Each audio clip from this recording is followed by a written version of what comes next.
ऐसी परफॉर्मेंस के बारे में मैं क्या बात करूं।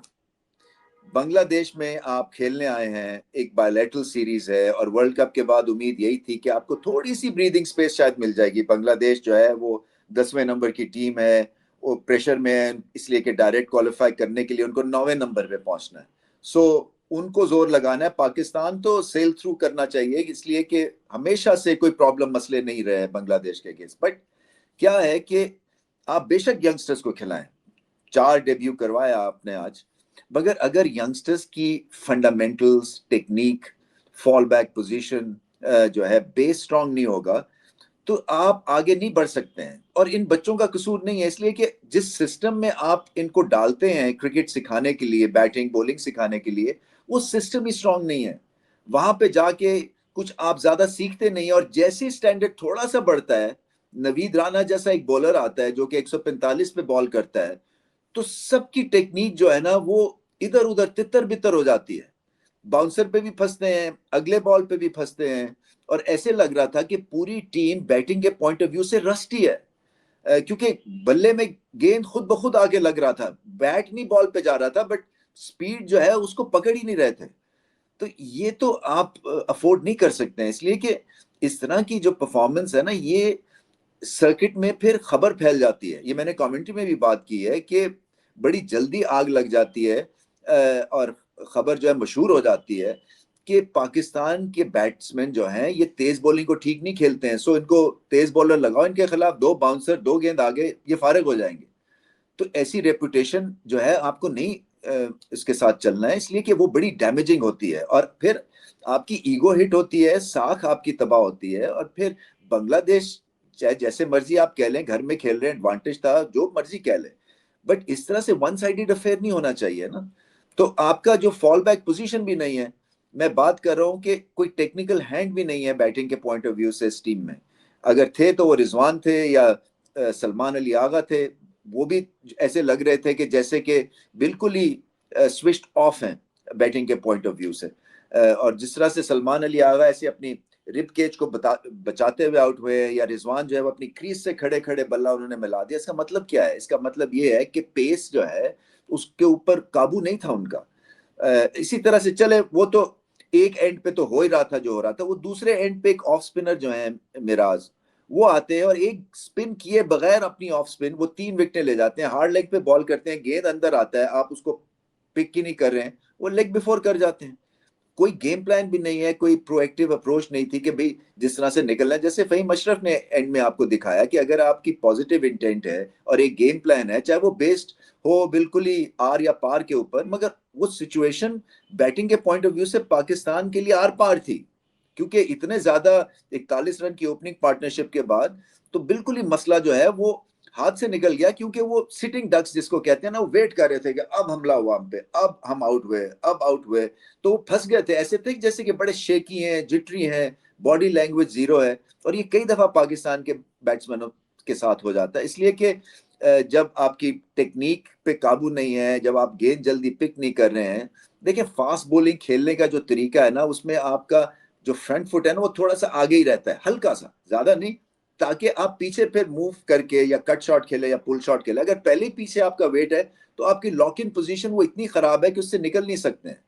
इसी तरह से मास सदाकत, देखें उनका एक प्रॉब्लम है आउटसाइड दी ऑफ स्टंप। मैंने यहाँ पहले भी कहा था, बीपीएल में भी जब वो खेल रहे थे, उनको गेंद आप ऑफ स्टंप पे करी जाए वो ऐसे करके खेलते हैं, बीट होते हैं या बहुत ही रिस्की दिखते हैं, इसलिए कि उनका जो जो आपका पिछला पॉइंट है लेफ्ट हैंडर है, यानी कि उनका जो लेफ्ट जो फुट है वो स्टैटिक क्रीज में ही रहता है, वो बैक एंड अक्रॉस ही नहीं जाते हैं, वो लेग स्टंप के बाहर होता है ये, और फिर छोटी सी टांग के साथ आगे जाते हैं, और जैसे ही ऑफ स्टंप पे और उनको स्ट्रेच करना पड़ता है तो उनकी टेक्निक एक्सपोज हो जाती है, खासतौर पे आउट स्विंगर के अगेंस्ट। साहबजादा फरहान जो है वो भी, उनको भी बहुत अपनी टेक्निक पे काम करना है, इसलिए कि ऐसी पिच पे जहाँ पे थोड़ी सी आपको डिग इन करना है, जहाँ पे टेक्निक आपकी जो है रॉक सॉलिड होनी चाहिए, बैक एंड अक्रॉस थोड़ा सा खेल के दिखाएं, वहां पे बिल्कुल ही ऐसा लगता है कि उनको एक ही तरह से बैटिंग आती है कि मैंने अगली टांग क्लियर करनी है और मैंने हिट मार देनी है। वहां पे तो आपको डिग इन करना था, वहां पे लंबी इनिंग्स खेलनी थी, अपनी टेक्निक के भरोसे चलना था। क्योंकि आप इस बैटिंग लाइनअप का आप देखें ना, जो हाल हुआ है जो हुआ है, इन यंगस्टर्स को और टॉप ऑर्डर को अब आप डालें ऐसी पिच पे बुमराह के अगेंस्ट फॉर एग्जांपल, या मिचेल स्टार्क के अगेंस्ट, या नोकिया के अगेंस्ट, कोई भी आप फास्ट बॉलर ले लें, कितने चांसेस हैं कि ये सक्सेसफुल रहेंगे इस टेक्निक के साथ? और इसके ऊपर कोई काम नहीं करता। एक जो जेहन में डाल दिया है ना पाकिस्तान में, पता नहीं किस, ये कब ठीक होगा मसला, कि स्ट्राइक रेट पे चलना है जी, स्ट्राइक रेट पे चलना है, तो वो टुल्ले पे टुल्ला बैट्समैन जो है वो उगाई जा रहे हैं। किसी ने, कोई कोच ये नहीं बताता कि भाई आपने बैक एंड अक्रॉस जाके सीधा बल्ला क्या होता है, आपका टेम्परामेंट क्या होता है, जब मुश्किल पिच है आपको कैसे सिंगल्स लेनी है, ऑक्यूपाई द क्रीज करना है, 50 ओवर्स की गेम है। तो कोई इस तरह का प्लान है ही नहीं है।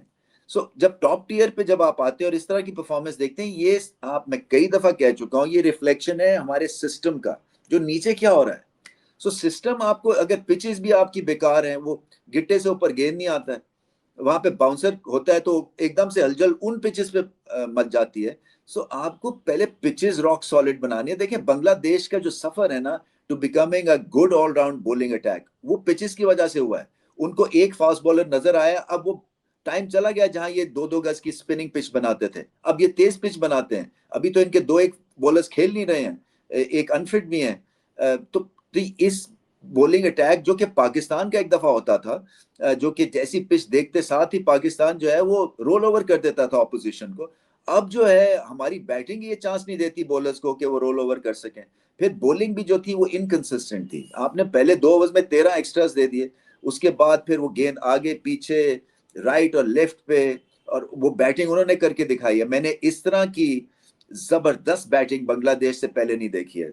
देखें, एक होता है मैच जीतना, और एक होता है जैसे कि धक्के दे के जीतना, और अपनी बल बूते के ऊपर आपको टका के जवाब देना कि देखो आप होंगे अपने घर में होंगे, ये बड़े नाम है आपके बॉलर्स के, बट हमें इसकी परवाह नहीं है, आपको आज हम बताएंगे हम कितनी बड़ी टीम है।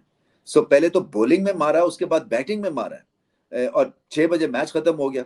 तो ये सारी चीजें हैं जिससे कि एक मैसिव वेकअप कॉल, मुझे नहीं पता कि कब जानी है, क्या इसके ऊपर काम होना है।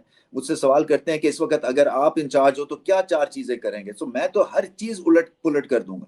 मैं तो ये सारी, जितना भी है ना, ये टोटल सिस्टम रिवैम्प करना है, और अगर अभी नहीं करेंगे और पीछे जाते जाएंगे। ये आपको इतनी मैसिव वेकअप कॉल्स मिल रही है ना जिसकी इंतहा नहीं है, और एम्बैरेसिंग है ये सारी सिचुएशन इस लेवल के ऊपर। ऐसा नहीं होना चाहिए। चले माना ये पहला मैच है, मगर फिर भी आप हारते हैं, उसका कोई तरीका जरूर होना चाहिए।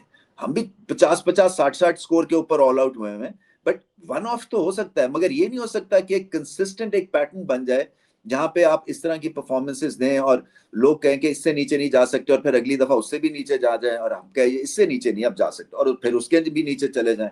सो दिल दुखता है, इसमें और कोई बात नहीं है। इसलिए कि आप पिछली वीडियोस उठा के देखें, जब पहले यंगस्टर्स खेले थे तो किस तरह से खेलते थे। इसलिए कि वो वनडे खेलते थे, वर्ल्ड कप हम जीते थे।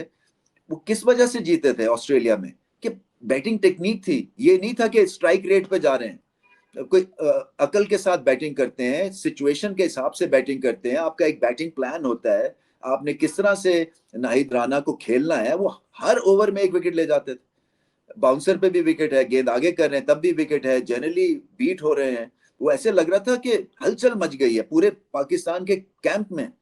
सो अगला मैच जो है वो आपको थोड़ा सा तगड़ा खेलना पड़ेगा, आपको चेंजेस करनी पड़ेंगे। हारिस रऊफ को बिठाया हुआ बाहर, पता नहीं शायद ये होगा कि इस मैच में ये फास्ट बॉलर खेलेंगे, फिर वो आएंगे, ये उनके मतलब की पिच है, उनको खेलना ही खेलना है। अब तो डेस्परेट हो गया, क्योंकि ये मैच हाथ से अगला निकल गया तो सीरीज भी हार जाएंगे।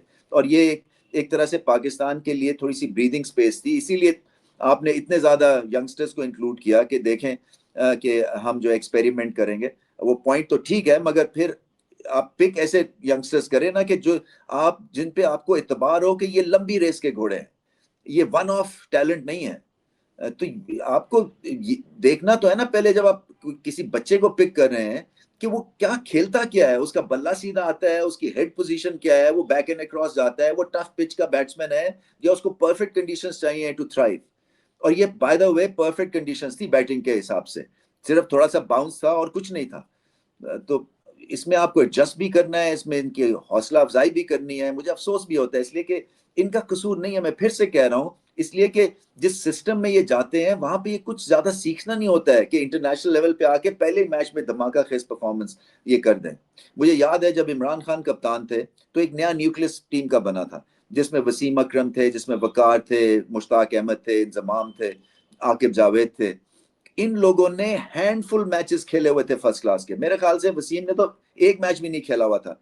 तो जब पूछा गया कि इनको इतनी जल्दी, और सारे आ गए और सारे ही वर्ल्ड बीटर्स हो गए पाकिस्तान के लिए जब ये खेले हैं, तो इमरान खान का मुझे अच्छी तरह वर्ड याद है कि मैंने इनको उस सिस्टम में डाल के इनका बेड़ा गर्क नहीं करना है, क्योंकि वहां पे गलत आदतें पड़ जाती हैं, वहां पे कुछ सीखते हैं नहीं है, वहां पे कोई लीडरशिप भी नहीं है अनफॉर्चुनेटली, वहां पे एक टिपिकल सी मेंटेलिटी आपकी बन जाती है, जैसे कि फर्स्ट क्लास में होता है कि डिस्करेज भी करते हैं और सियासत भी होती है। सो सबसे बचा लिया उन्होंने, और इनको ले गए कि क्रिकेट ये सीखेंगे बाय प्लेइंग फॉर पाकिस्तान, क्योंकि जिस सिस्टम में अगर ये चले गए वहां पे ये नकारा ही होंगे, उस पे कोई कोई रिफाइननेस नहीं आएगी। तो मुझे भी ऐसा लगता है कि जो भी नया टैलेंट है अगर आप उसको डालेंगे इस सिस्टम में, तो इस सिस्टम से सीखेगा कुछ नहीं, क्योंकि बाकी सिस्टम्स थ्राइव कर रहे हैं, और ये जो थ्राइव करते हैं ये सबसे पहले होता है लेस क्रिकेट। इतनी ज्यादा मैं देख रहा हूँ टीमें बनी हुई हैं, लाहौर की 2 टीमें, कराची की 2 टीमें, ये यहाँ पे दिखा रहे हैं जो वनडे मैचेस हो रहे हैं। एक लो बाउंसी पिच है, एक ही तरह की बैटिंग है, एक ही तरह की बॉलिंग है, कोई फ्लाइट दे के सेंटनर की तरह कोई बॉल नहीं करता है, कोई आके कोई फास्ट बॉलर दिखा नहीं है कि जो कि आके बुमराह की तरह स्लोअर यॉर्कर मारेगा, एक ही तरह का है। और फिर वही बात है, कैचेस ड्रॉप हो रहे हैं। तो ये सिस्टम जब तक वो पिचेस से शुरू होता है आपके, अच्छा जो सिस्टम है ना, पहले तो पिचेस हैं, लेस क्रिकेट है, टैलेंट आइडेंटिफाई करें, उनके बेस ठीक करें, उनका बेसिक ठीक करें। भारत की टीम क्या है, वो स्ट्राइक रेट ऐसे तो नहीं है टुल्लेबाजी से, उसके पीछे टेक्निक है, तो उसके पीछे कोई अकल है, उसके पीछे एक प्रोसेस है। सो ये सारी चीजें जब तक आप नहीं करेंगे आप आगे नहीं बढ़ेंगे एज ए क्रिकेट नेशन, और हम बहुत पीछे जाते जा रहे हैं। और ये अफसोस की बात है कि इतनी वन साइडेड अफेयर बना। मैं समझ रहा था कि पाकिस्तान आराम से मैच जीत जाएगा, उनके मकसद की पिच है। चले आप टॉस हार गए, थोड़ी सी पहले आपकी पेशी होगी, 41 रन का जब ओपनिंग पार्टनरशिप मिल गई तो फिर तो आपको कम से कम 270-300 करना है। मगर वो क्या है कि जो भी नया बैट्समैन आ रहा था वो अपने हिसाब से खेल रहा था, और कोई ऐसा नहीं मुझे दिखा कि जो कि आके आपको तसल्ली के साथ आप बैठ के उसको एंजॉय कर सके। सो अनफॉर्चुनेट डे था, अब आगे जाना है और मैच समाव जीतना है। मुझे नहीं पता कि किस तरह से जीते ये, क्योंकि इस वक्त बांग्लादेश जो है वो रियल पावरफुल लग रहा है, क्योंकि स्पिन के अगेंस्ट भी आप ढेर हो गए और फास्ट बॉलिंग के अगेंस्ट भी आप ढेर हो गए।